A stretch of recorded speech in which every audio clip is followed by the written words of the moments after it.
Député UMP des Yvelines, Henri Guénaud, qui est avec nous aujourd'hui sur RMC dans les JG. Monsieur député, bonjour et bonne année. Bonjour et bonne année à vous. Monsieur Guénaud, vous serez dans la rue dimanche. Oui.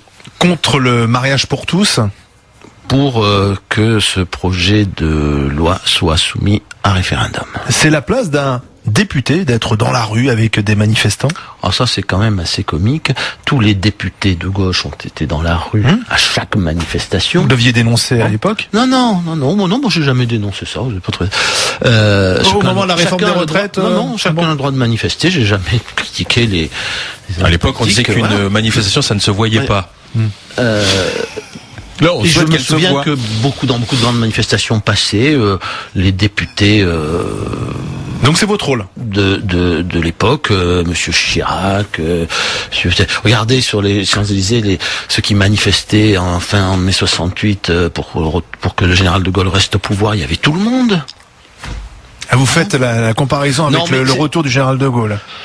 Ou l'école libre, Monsieur Chirac était en première ligne avec tout ce que l'opposition de l'époque comptait de personnalité. Non, parce que le débat aura lieu au Parlement, à l'Assemblée nationale. Eh bien, je récuse la légitimité du Parlement à trancher cette question. C'est une question trop grave, mais c'est une question trop grave. Enfin quoi, pour donner. Vous prenez pas les parlementaires, vos collègues, pour des gens sérieux, capables de trancher des questions graves? Pas du tout. Je pense simplement que la loi ordinaire ne peut pas trancher ce genre de questions. Enfin quoi, pour donner éventuellement le droit de vote aux étrangers, aux élections municipales, il faut changer la Constitution. Il faut soit avoir les 3/5 des voix des sénateurs et des députés. Si on appliquait cette règle-là, le gouvernement ne les aurait pas.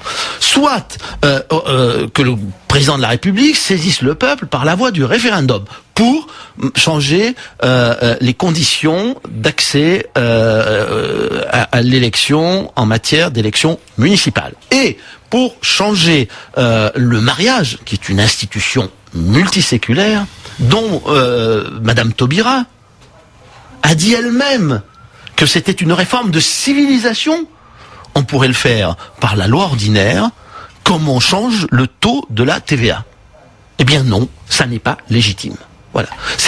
Donc la rue est plus légitime que le parlementaire. Ah, je vous parle pas de la rue, je vous dis pas que la rue doit vous allez décider. Manifester dimanche. Je vais manifester pour faire comprendre au gouvernement qu'il doit, au président de la République en particulier, qu'il doit saisir le peuple.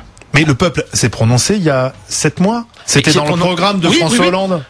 Vous êtes très attaché à l'élection présidentielle au suffrage universel. L'élection présidentielle au suffrage universel. C'était dans son Mais je vais programme. vous dire, il s'est aussi prononcé pour le droit de vote aux étrangers aux élections municipales de la même manière. Et pourtant, parce que ça c'est la Constitution, ça. Eh bien oui, mais là aussi, c'est une Constitution. Dans la Constitution, rien ne dit qu'il faut passer par un référendum sur cette question-là. Mais je pense que aucun des constituants n'a jamais imaginé que le Parlement pourrait se livrer à une telle réforme. Comme personne n'imaginait qu'on puisse changer la nature du mariage à l'époque où on a fait la Constitution. C'est pas dans la Constitution le mariage. Mais c'est pas. Non. Mais les principes fondamentaux reconnus par les lois de la République, que le Conseil constitutionnel impose aux législateurs de respecter, sauf à changer la Constitution, ils ne sont pas non plus écrits dans la Constitution. Et je vais vous dire, les droits de l'homme et du citoyen, ce sont des droits philosophiques extrêmement vagues que le Conseil constitutionnel oblige le législateur à respecter. Il n'était écrit nulle part dans la Constitution que le Conseil constitutionnel devait inclure dans le bloc de constitutionnalité les droits de l'homme. Oui, dans les déclarations des droits de l'homme, il est écrit que les hommes naissent et meurent libres et égaux en droit. Oui, absolument. Donc là, il y a une inégalité pour le coup. Non, ça n'est pas une inégalité. Mais c'est sur le mariage. Vous pouvez pas me dire que la différence des sexes est une inégalité. Le mariage, j'ai dit sur le mariage et sur les droits et les devoirs. Le mariage, c'est quoi? Le mariage, ça n'est qu'une seule chose. C'est les droits vis-à-vis de l'enfant. La situation du couple vis-à-vis de l'enfant. Eh bien, pardonnez-moi, la nature a décidé que pour faire des enfants, pour transmettre la vie, il fallait un homme et une femme. C'est pour ça que depuis qu'il y a des sociétés organisées dans le monde, il y a quelque chose partout qui ressemble au mariage, qui unit un homme et une femme. Il y a 10 pays qui ont adopté le mariage homosexuel. C'est récent. Il y a 10 pays, vous reconnaissez. Oui, il y a des pays qui font n'importe quoi, ils sont pas obligés de faire la même chose. Les autres pays ont fait n'importe quoi. Et je le pense. Je pense qu'on joue aux apprentis sorciers avec cette histoire. Et qui nous conduira à quoi alors? Parce que c'est tout simple. Le mariage, pourquoi ça existe depuis aussi longtemps, c'est-à-dire en gros depuis le néolithique? Pourquoi on se marie de moins en moins d'ailleurs. Pourquoi ça a traversé? Et divorcer de plus en plus. Ça n'est pas le problème. Si quand même, parce que ça veut dire que ça évolue. Non, Mais vous pouvez évoluer, ça. Il n'empêche, le mariage reste une référence. Si vous changez le mariage, vous changez encore une fois le rapport du couple à l'enfant. Le mariage, ça ne veut dire que ça. Qui a changé. Vous êtes d'accord que la famille a évolué quand même et continue d'évoluer. Le mariage ne se confond pas avec la famille. Ben, vous nous avez dit que si c'était un couple et un enfant. Non, mais c'est pas que c'est extraordinaire. Le mariage est une institution qui unit un homme et une femme. Il y a d'autres façons pour un homme et une femme de s'unir. Avec la filiation ou de ne pas s'unir. Le mariage est une institution qui existe depuis aussi longtemps dans toutes les sociétés et dans toutes les civilisations pour mettre de l'ordre dans la filiation. Voilà. Aujourd'hui, ça veut dire quoi de toucher au mariage? On pourrait très bien imaginer que on améliore le Pâques, qu'on fait quelque chose. C'était Madame Guigou qui le disait très bien d'ailleurs au moment du Pâques. Elle disait, vous n'avez pas voté à l'époque. Bah, pardon, mais j'étais pas vous, député, mais enfin, mais j'aurais voté. J'aurais voté. Maintenant, on peut pas refaire l'histoire. Non, mais c'est amusant d'entendre la droite maintenant vanter les mérites du Pâques alors que ça a été rejeté à l'époque par. Mais je me fiche de ce que la droite de l'époque a fait. Ça m'est complètement. Peut-être que dans 10 ans, vous serez pour le mariage pour tous. Non, ça n'est pas pareil. Madame Guigou, elle avait très bien cerné le problème. Elle disait, nous avons voulu régler une affaire du couple et nous n'avons pas voulu toucher à la question de l'enfant. C'est deux choses différentes. Monsieur Jospin disait. Je peux prendre un exemple concret. Monsieur Jospin, il a écrit un texte admirable en 2004 là-dessus. C'est une institution qui a pour but de mettre de l'ordre dans la filiation. On peut prendre un exemple sur la filiation concret. Je vous le soumets. Si vous y touchez. La seule chose que vous faites, c'est pas d'autoriser les gens à avoir les mêmes droits sur l'héritage, les mêmes droits civiques. Non. Ce que vous dites, c'est que un couple homosexuel, 2 hommes ou 2 femmes, sont mis d'emblée exactement dans le même rapport avec l'enfant et avec la filiation qu'un couple. Mais alors, je peux vous poser une question. Aujourd'hui, il y a beaucoup d'enfants élevés par des couples homosexuels. On a notamment autorisé aux célibataires l'adoption, et on sait qu'il y a de nombreux enfants élevés par des couples homosexuels. Non, l'adoption dans des cas, c'est très très limité l'adoption par les célibataires. Comme sont sans doute limités les mariages entre homosexuels. Il y a très peu de. Il y a des cas. Alors, que faites-vous pour ces cas? Parce qu'aujourd'hui, ils n'ont pas les mêmes droits, et d'ailleurs, ça peut poser des problèmes. Quels droits différents ont-ils? Ah bah parce qu'il y a qu'une personne alors qu'ils sont élevés par 2 personnes. 2 personnes dont l'une est effectivement la mère ou le père, et puis pas les autres. De toute façon, ces enfants-là, ils ont un père et une mère biologiques. Voilà, ils peuvent se les représenter. Et oui, toujours. Toujours un enfant le problème que ça pose aujourd'hui, qui est à mon avis majeur, c'est que ça va exercer une pression terrible sur toutes les méthodes de procréation assistée, voire de procréation pour autrui. Parce que puisqu'ils ont les mêmes droits, puisqu'ils ont de gestation pour autrui. Qui n'est pas dans la loi. Mais ça les mères porteuses. Pour l'instant, vous avez vu la pression que fait le PMA, mais c'est pas la même chose. Ah oui, mais il y a déjà on nous avait dit juste le mariage, puis l'adoption.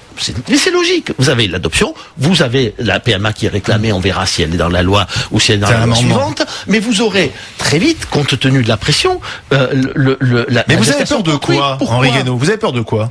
J'ai peur tout simplement que on mette un désordre dans la filiation qui soit insupportable. Mais insupportable pour qui? Mais pour la société, pour nous tous. Mais pourquoi? Parce que vous aurez des enfants qui auront le droit d'avoir un père et une mère, des enfants qui n'auront pas le droit. Et donc personne n'aura plus le droit d'avoir un père et une mère. C'est comme ça, vous pouvez pas les traiter différemment. Aujourd'hui, on réserve la PMA, par exemple, aux couples stériles. Bon. Bah oui, mais un couple homosexuel, par définition, c'est stérile. Donc, ils ont la PMA. Et le couple d'hommes, il aura forcément besoin, contre sa stérilité, il réclamera ce droit, c'est normal, puisqu'il pourra se marier, donc il aura le même droit vis-à-vis de ses enfants, il réclamera ce droit de la gestation pour autrui. Et vous savez... Non, mais ça, là, vous nous parlez de choses qui ne sont pas dans la loi. Mais donc... ça m'est égal, ce qui compte pour juger une loi, c'est... C'est de se faire peur. Non, c'est sur quelle porte elle ouvre, sur quoi elle débouche, quelles vont être ses conséquences logiques, mécaniques. Ça me rappelle le débat sur Maastricht. On vous disait non, mais alors l'indépendance budgétaire, elle n'est pas du tout remise en cause par le traité, donc il n'y a pas à s'en faire. Il y a juste le traité, mais le traité il a entraîné des conséquences. Et on voit bien que ceux qui à l'époque le dénonçaient avaient raison. Une loi, ça se juge aussi aux conséquences qu'elle peut entraîner. Est-ce que c'est le rôle de l'UMP d'appeler à voter dimanche? Non, c'est pas le rôle de l'UMP, mais c'est le rôle, en tout cas, de chaque parlementaire à prendre ses responsabilités. Moi, je ne veux pas que dimanche, ça soit une manifestation partisane. Voilà. C'est pas la manifestation de l'UMP. C'est pas la manifestation de l'opposition. C'est pas une manifestation contre le gouvernement et contre sa politique. Il y a un risque. mais il y a toujours un risque. Je vous dis ma conception des choses. Moi, je ne vais pas descendre pour participer dans la rue, pour participer à une manifestation. Vous avez croisé des élus du Front National, puisque le Front National ce matin a appelé à manifester dimanche. Oui, ben ça m'est complètement égal. Le Front National fait ce qu'il veut et je fais ce que je veux. Hein, vous savez, ça me rappelle je reprends l'exemple de Maastricht qui était très instructif. Je me souviens d'un député très à droite, à l'époque pas Front National, mais qui avait été dans la résistance, et aux premières conférences de presse qu'on avait fait avec Monsieur Séguin, Madame Garot et quelques autres sur Maastricht, un journaliste s'était levé et lui avait dit: mais monsieur, est-ce que ça ne vous gêne pas d'être vous retrouver dans le même camp que les communistes? Et c'était un anticommuniste virulent. Il avait répondu: mon jeune ami, quand j'ai vu arriver les communistes dans les maquis, eh bien, j'ai été très content. Bon, donc, la comparaison n'est pas raison, mais juste pour vous dire que vous êtes en résistance.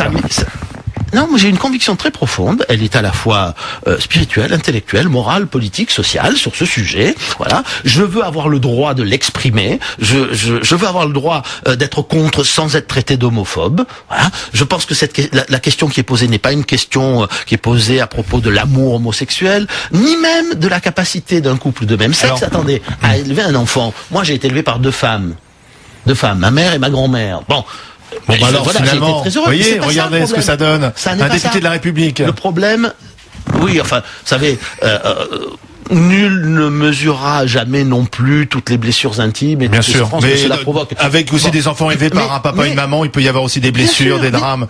C'est pas si simple, la famille. C'est pas le sujet. Vous savez que le premier bébé de l'année en France en 2013 est un bébé qui a deux mamans. Il s'appelle Sacha, il est né à Moulins dans l'Allier et c'est un bébé qui a deux mamans. C'est le bébé de l'année 2013, le premier de l'année 2013. Et alors à minuit, voilà. Ce qui prouve qu'il y a un changement de la société, qu'aujourd'hui dans une maternité... il y a toujours eu des sociétés, il y a toujours eu des situations de fait. Encore une fois, moi j'ai été élevé par ma mère et ma grand-mère, je n'ai jamais eu envie qu'elle se marie. Non, je n'ai jamais eu envie d'institutionnaliser cette situation. Même si j'ai été très heureux. Et donc on peut dire qu'Henri Guénaud a été élevé par deux femmes. Mais bien sûr, mais je l'assume. Et je vais vous dire en plus, c'était ma famille et je n'aurais autorisé personne à dire que ça n'était pas ma famille. Voilà. Henri Guénaud, pour pas faire toute la demi-heure là-dessus, simplement un mot sur... on y reviendra. J'espère que le débat va grandir et que le peuple pourra s'exprimer. Peut-on organiser des débats sur cette question dans les écoles catholiques sous contrat? On peut on peut organiser des débats partout, à condition qu'ils soient faits de façon correcte pour discuter, pour ouvrir l'intelligence au monde d'aujourd'hui. Voilà. Ce que je crois extrêmement dangereux, et je mets en garde le gouvernement et le président de la République contre cette attitude, c'est de réouvrir toutes les guerres qui, pendant toute notre histoire, ont opposé les Français les uns contre les autres et les ont déchirés. Vous savez, Monsieur Mitterrand, qui connaissait très bien l'histoire de France et qui savait les conséquences de ce genre de choses, avait lui-même refusé de se laisser entraîner dans la guerre scolaire en 1984. Bon, alors, contre tous ses amis. Il y a quand même eu 1 million de personnes dans la rue. Il avait eu raison. Et il avait eu raison. Ceux qui sont pour cette loi peuvent la défendre avec des arguments convenables et en respectant ceux qui ne sont pas d'accord avec eux. C'est d'ailleurs vrai aussi pour ceux qui sont contre cette loi. Essayons d'avoir un vrai débat, essayons d'avoir une vraie discussion et n'essayons pas de masquer le problème derrière la guerre scolaire, la guerre des religions ou la guerre aux religions. Ce serait extraordinairement néfaste pour la cohésion de notre pays. Henri Guénaud est avec nous sur MC dans les GG pour votre fiche de renseignement. Je rappelle que vous êtes né le 11 mars 1957 à Arles, dans les Bouches-du-Rhône. Vos revenus sont ceux d'un député aujourd'hui. Il doit vous rester à peu près net entre 5 500 et 6 000 euros par mois. Je rappelle que vous êtes marié, père de famille. Oui. Combien d'enfants? Et divorcé. Et divorcé? Et alors, combien d'enfants au total? 3 enfants au total. Qui ont quel âge aujourd'hui? 21 ans, 15 ans et 5 ans et demi. Henri Guénaud avec nous sur MC dans les GG.